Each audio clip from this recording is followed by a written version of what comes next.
Ezio Auditore, for me, it's the greatest character of all time. He is, for me, the greatest character of all time. Ezio is an example of what happens when a character becomes so good to the point he transcends being just a video game character and becomes iconic, legendary, to the point it changes people, it helps them, it molds people, it creates memories. Creed 2 Brotherhood and Revelations. First of all, I recommend you experience it for yourself, not by watching this video. No matter how good a video talking about the character is, you only understand the character, enjoy and feel what the character and the game is by you playing, what it means to you.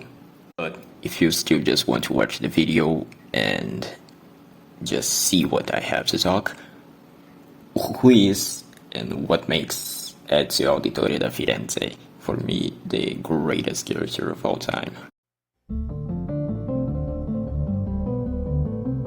Ezio Auditore Da Firenze is the second, or technically third, protagonist of Assassin's Creed, after Altair and Desmond. From Assassin's Creed 2, made in 2010, Ezio's journey is about revenge, purpose, and wisdom. He was born in the peak of Renaissance era of Italy, at the same time kinda at the end of it. Ezio's Auditore journeys through revenge to purpose and ending in wisdom, from a young man who had everything to a grandmaster who learned everything.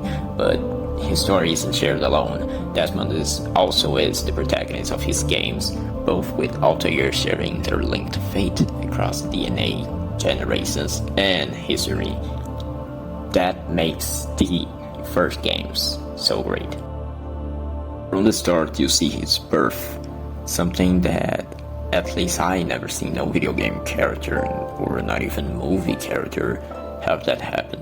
You see the character literally origin, you see him being named, you already get a glimpse of what's ahead.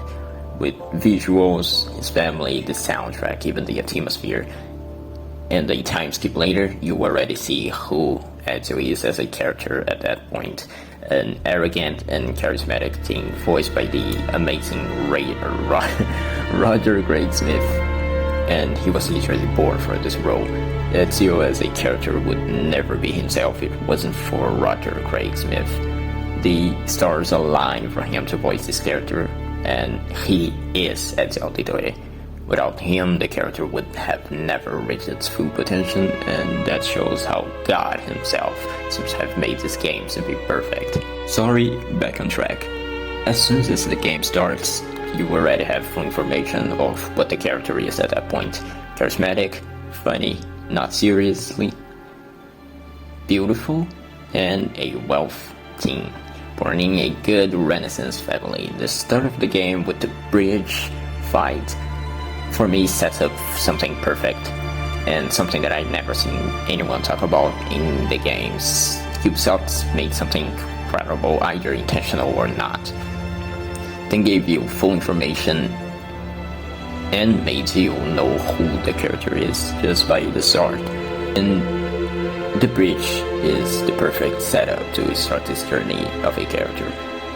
The way that I see it, the bridge fight scene isn't just a tutorial, and it isn't also just gameplay and story part to show more of a character. It's a foundation that tells and shows the player that soon enough there will be buildings or whatever thrown in there. It's the base, it's the ground that will be used to build something, and that's genius. Because without the player thinking, and thanks to introduction of the character before it, and even kinda after it, it makes the player have a clear and normal blank canvas of the character. It prepares the player for what's ahead, and it helps with what you're gonna do after. Ezio, until that point, is a blank canvas with just a black line as the foundation. Arrogant, wealthy, a ladies' man 217, charismatic.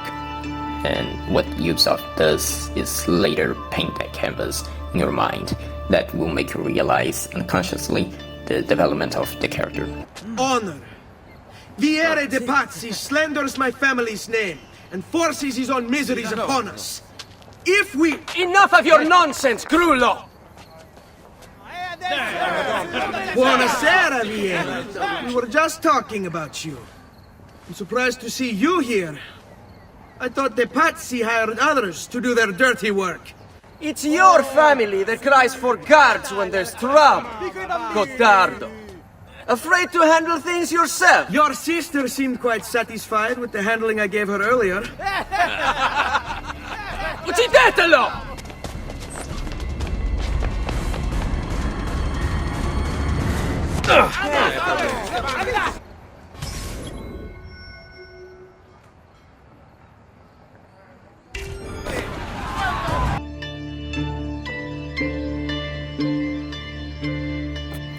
AC2 Ezio is a journey about revenge and kinda redemption, but also wisdom from the very beginning. Ezio, unlike Altair, isn't born an assassin. He only finds out at the end of his teens what it is. At 17, correct me if I'm wrong, when his dad and brothers get betrayed, arrested, and then hanged in front of him. Ezio finds this hidden heritage that once belonged to his father for going to try to save them, but he's late. Their deaths leaves Ezio in a journey of 10 years of revenge, but through it, thanks to the people he met, the allies he makes along the way, Niccolo Machiavelli, Caterina Sforza, I think, I cannot pronounce these names, one day I could, and Leonardo da Vinci. This allies partly helps Ezio overcome his desire of revenge, redeeming him from the anger he had, the thirst of revenge, bringing him wisdom with it. The journey and time skip at the middle of the game, going to the end, shows the player amazing development, showing how long this journey has taken, how things change, how not only Ezio matured on screen but also off screen, leading to the finale where, after overcoming the power of the apple and dueling Rodrigo Borgia in a fist fight, who became the puppet, the Pope in the meantime, meaning he became, I'm pretty sure at that time the Pope had control of everything. So I think, if I remember correctly, if history didn't fail me, he literally became the most powerful person at that time. Ezio, after winning, he spares him, showing his maturity. Ezio just didn't spare him because he changed, but it is to show the difference between him at his young age of 17 to now 23. Sparing the Pope makes peace with himself. He can finally rest, knowing his family was avenged. He can set his thirst aside, and that he changed for the better. He won. He gave Rodrigo Borgia something worse than death, and that's humiliation. To the point where he has nothing left. Ezio won, and he will have to live with this forever. To the point in the next game, Brotherhood, Rodrigo doesn't even want to mess with him. He accepted his defeat, even though his family didn't. Rodrigo also matures, and that's amazing. The antagonist matured with the protagonist. He accepted his loss, creating even respect for Ezio, I think. This game is a masterpiece. Leonardo da Vinci himself painted this. This story, from being a free teen thinking he could do anything, no understanding of life yet, the arrogance of youth, thinking the world is in his hands, thinking liberty awaits him forever. Time stops for him, and love and fortune will come to him in the near future. Waymaster that got carried away by life, the life that chose him, only living on that purpose. To a grandmaster who searched for wisdom, finally finding peace and purpose. Finally completing his journey, having everything that once was in his hands. Love, time, and liberty, dying surrounded by his loved ones on the place he was born. I feel like the way this character was written, and the fact that through the 3 games, Ezio just grew consistently. He, from Petrus to Alexander, managed to stay the same character, perfectly captured and without flaws or mischaracterization. At least, again, on my opinion, many people say Revelations did mischaracterize him, but I don't see how. For me, Revelations is exactly how I would imagine, appearance-wise, that people are also complaining, and character-wise. For me, that's what I know their Ezio is, and they nailed it. Back on track. I can't think of any other character that managed to stay the same and even better, even though he was kinda passed around. Yes, the team was the same, but the director wasn't, and Petrus wasn't even there for the realist of Brotherhood. He was disrespected, so it's amazing how Ubisoft managed to keep the character being himself. And of course, this is also thanks to Roger Craig, that knows the character. Voice actors are, at the end of the day, the reason why many characters don't change, even though the entire team can change. They are the characters at the end of the day, nobody knows better than them. Many media ruins a character, do many bad stuff with it, ruins even the entire franchise. But everyone always have that feeling that the voice actor is there, and it still keeps that familiarity, that relationship with you with it.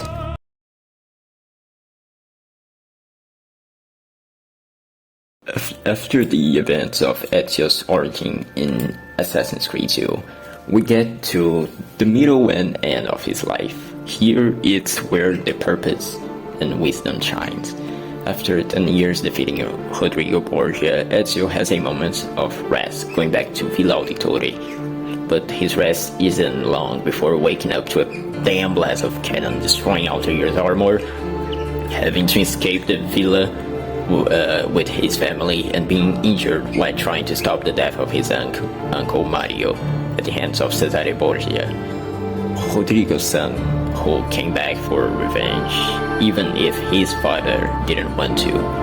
With his sister, the young Borgia creates a new army for Ezio to take down.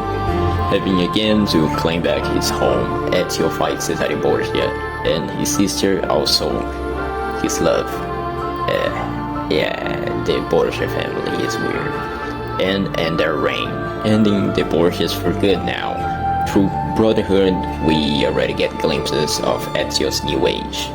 Since we ended AC2 with an older Ezio, Brotherhood let us explore more of this. I mean, I don't know if it's true, but if I remember correctly, AC2 and Brotherhood were supposed to be all in one game.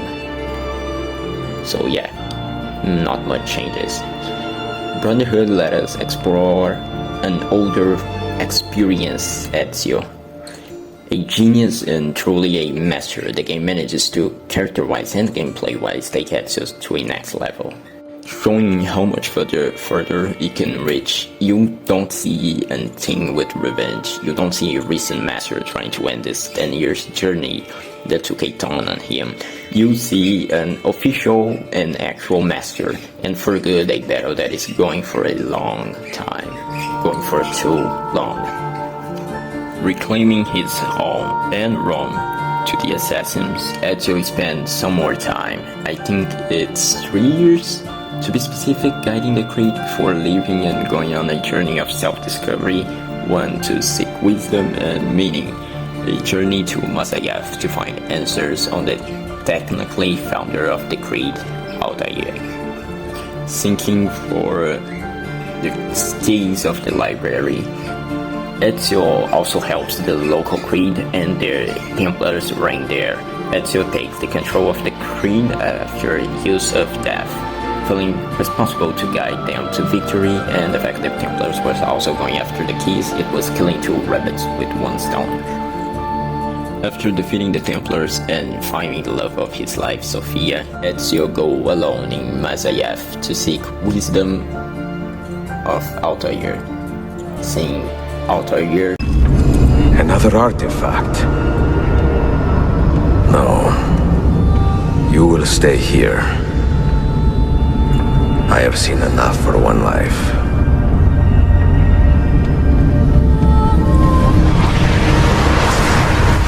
Desmond? He's talking to me? I heard your name once before, Desmond. A long time ago. And now it lingers in my mind, like an image from an old dream. I do not know where you are, or by what means you can hear me. But I know you are listening.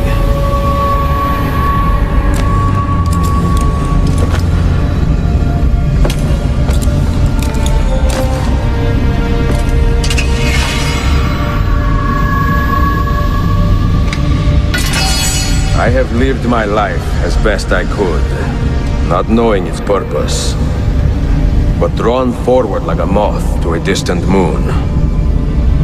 And here at last, I discover a strange truth. That I am only a conduit for a message that eludes my understanding. Who are we who have been so blessed to share our stories like this? To speak across centuries. Maybe you will answer all the questions I have asked. Maybe you will be the one to make all this suffering worth something in the end. Now, listen. And his skeleton on a chair, lonely, forgotten, no wisdom, no books. Ezio takes the final key and finds out another apple of Eden, and the most important moment comes. Ezio's life has led to this single moment. Ezio's realized he's seen enough for a lifetime. He lived enough. He went through enough. He's devised this for a reason. Unlike Altair, he doesn't fall for the apple. He doesn't fall for it. Altair regretted spending all of his life on the creed with the apple, learning, waste all the time he had, all the pain and death that happened because of it. Ezio, learning from Altair and from his own journey, realizes he learned, he lived enough for one lifetime. He can move on, live a normal life, something that Altair couldn't.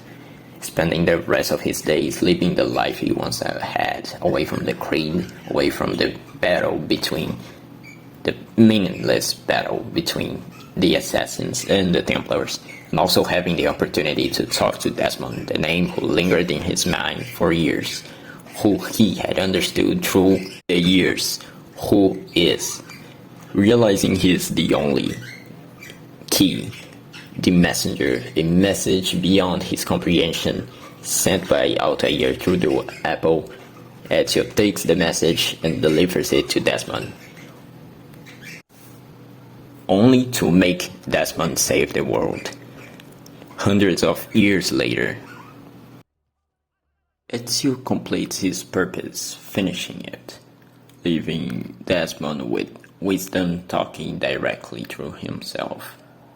Ezio talks to his descendant right there, putting his blade down, showing he lived his life the best he could, showing he gave up being an assassin, sharing a moment with someone who will also have to go through what he and Anakin,